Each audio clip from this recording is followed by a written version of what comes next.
welcome to a day in the life. I thought, as I've got a really busy day today, I've got like a mixture of client work, I've got a Zoom meeting with my manager and a brand, and I'm also planning some content, so we've got quite a mixture. First task is for me to complete my one-to-one that I should have completed last week.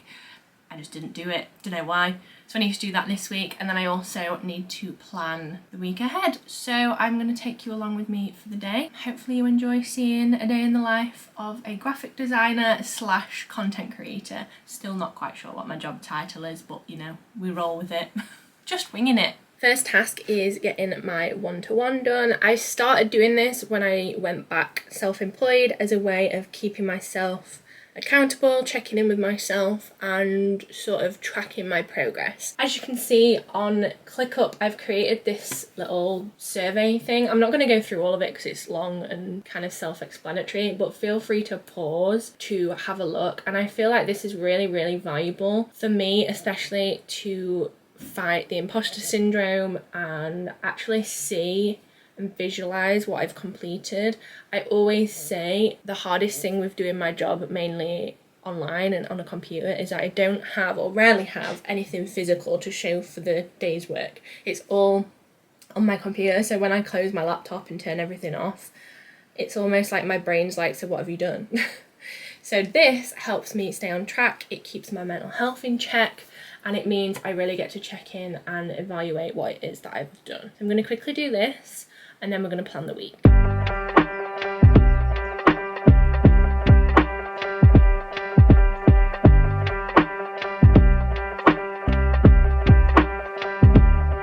One-to-one is done, and I actually also have just gone through on my phone and looked at all the insights from the various platforms I use. So I've gone through Instagram, TikTok, YouTube, and also my website. I'm gonna start doing Pinterest, I think, but I'm gonna do that later because that's a lot. What I like to do is track them weekly so I can sort of see the growth, and like hopefully by the end of the year I can sort of track when things go up and down.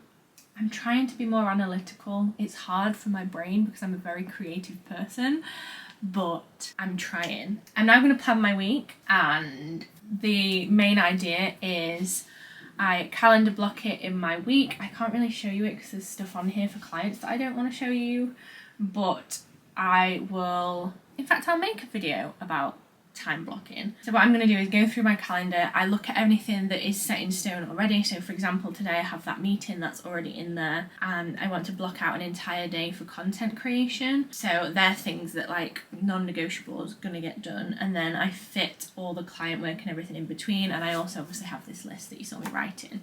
Once I've done that, I'm going to do some email replies, and then it'll probably be about lunchtime.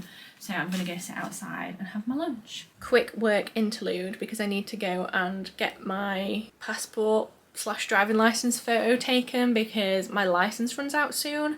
I feel very old. I've had my license for 10 years. I swear I passed like 3 years ago. The quickest way to be humbled is to take one of these. Oh dear.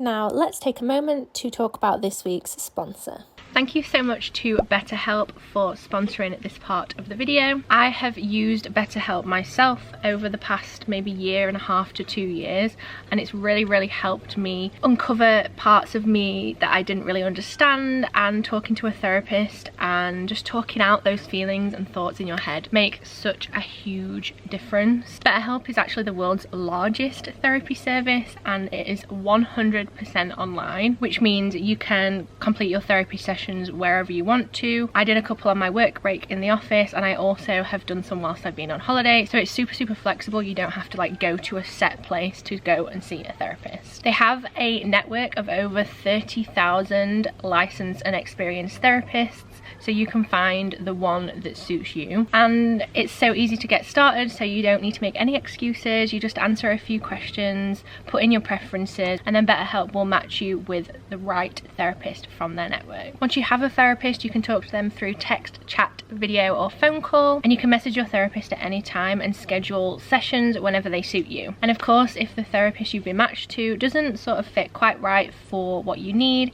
you can change therapists for no additional charge. So with BetterHelp, you get the same professionalism and in-office experience, but in a more accessible way, and you've got more scheduling and flexibility and most importantly at a more affordable price. So if you are interested in trying BetterHelp out for yourself, you can get 10% off your first month using the link they have provided for me. That's betterhelp.com/Alice Thorpe. That's BetterHelp, H-E-L-P, and I've also left that link in the description for you. Like I said, BetterHelp has helped me unmeasurable amounts. My boyfriend also uses their services and we've found the difference to be, like I said, crazy. Let's jump right back into it now for the Zoom call. It differs a little bit now, so at the moment I'm weekly vlogging, so I like film a clip every day. So I'm filming every day, but then I edit it all on a Monday and upload on a Monday. I also am pretty active on Instagram. I get quite a lot of my like graphic design clients from Instagram. So on there, that's more planning ahead. I've got like big spreadsheets of like trying getting like 5 uploads a day, like different reels, and I try through Instagram to teach various graphic design principles, and that's where a lot of my followings come from, like people wanting to know how to use Photoshop or Illustrator. That panel went really well. It was almost like a test run for the actual panel, which is next week, talking all about like influencers and how we work with brands and how we choose our brands, etc, etc. I'm gonna have 10 minutes just to sort of decompress, and then we are going to do some client work. I actually have a client work to sort of package a client work. That made no sense. I have a client job to package up and send off. It's all done, invoices being paid, she's happy with everything. So we're going to package that up and put it into a brand guideline document and get that sent over to her so she's got everything. I also want to make up a new like feedback survey sort of thing, so I want to send an email thanking her for her time and choosing me, and I hope she loves the brand, and then create a little testimonial thing so I can gather a testimonial from her, and then I'll save that as a template. So I'm going to do that, but first I need a snack. My brain needs power. I understand why people drink coffee, but I've just never liked it. I need like the equivalent. I think my equivalent is sugar, to be honest, so yeah. And I always set myself a timer so I don't get distracted on TikTok. Set timer for 10 minutes. Let's go. Hi. This boy has been sleeping all day whilst I work to be able to afford his new food. As promised, I am going to show you the brand guidelines that I've just created. Let me get my screen recording going. So this is the document. Super basic. I don't want to overcomplicate things because this document will get sent to various different people. The idea of a brand guideline document is to ensure that your branding is consistent throughout. Now this brand is a new brand. It doesn't exist yet, like properly. So this guideline is quite basic, and then as we develop and if the client wants any future changes, we can establish it and make it more detailed, but this is just like an overview. First page, little tagline, then we've got a content page, and first up we've got an overview of the logos. So in here we have the primary logo, the secondary and the logo mark, then typography, and we're mentioning which fonts we're using and what style they're in. So the top one is Francesca Light and then the bottom 2 are regular, so I've made sure I've included that. Patterns and graphics, again examples of the patterns. So we've got 3 different patterns and 3 different graphics, and I've just included icons of the 3. I guess effectively this is a summary of what's included in the final files. Then colour palette, so I've got all the colours and all their codes, and then some mock-ups, and I've also included the JPEGs of these mock-ups for the client too in her final folder of things. So just the mock-ups, and that's it. So yeah, that's the brand guidelines. I've just written up a big chunky email explaining that the guidelines are in the folder ready to go, not the guidelines, the deliverables, everything's ready to go. And also I've sent a link for a feedback survey, so she can leave me some feedback, and if there's anything that can be improved for my next client, she can let me know. In fact, let me show you that. So this is the survey. I've just sort of quickly put this together. This might change as I move forward. Just says, it's been a pleasure working with you. Design feedback. Please answer these questions thoughtfully. They will help to improve our design services in the future. Blah, blah, blah, blah. Name, email, how satisfied are you overall? What aspects of the process do you think went well? Were there any challenges where you feel improvements could be made. How would you rate the communication and responsiveness? Were there any specific design elements or features that you particularly liked or stood out to you? Is there anything else you'd like to mention or suggest for future design projects? And please, can you provide a testimonial about your experience? So originally I was going to do 2 different surveys, then I realised this is stupid. Who would want to click on 2 separate ones? I know I wouldn't, I'd forget. So I decided to just add the testimonial box to the bottom, and then when this gets submitted, because it's on my website and it's linked to my email, I will get an email with this information, and then I can do with it what I want to. So that has been sent. That's another thing ticked off the list. Next on the list is to do some sketches for a design project. Unfortunately, I can't vlog this for right now. I will vlog the process, but this client has requested that we don't share it until everything's signed off and complete. So maybe in a month or 2 I'll be able to show you this one. I know, very frustrating. But my process is going to be, I'm going to sit and sketch just on a piece of paper or on my iPad some ideas for their logo. I've already completed the mood boards. So I'm going to physically sketch something, and then I'm going to take it into Illustrator and start playing around with different ideas. And then what I'm planning on doing is sleeping on it tonight and then coming back to it in the morning, because my design brain is kind of lagging right now. So I'm just going to sort of get out the ideas that are in my head, not overthink it too much, and then we've made a start.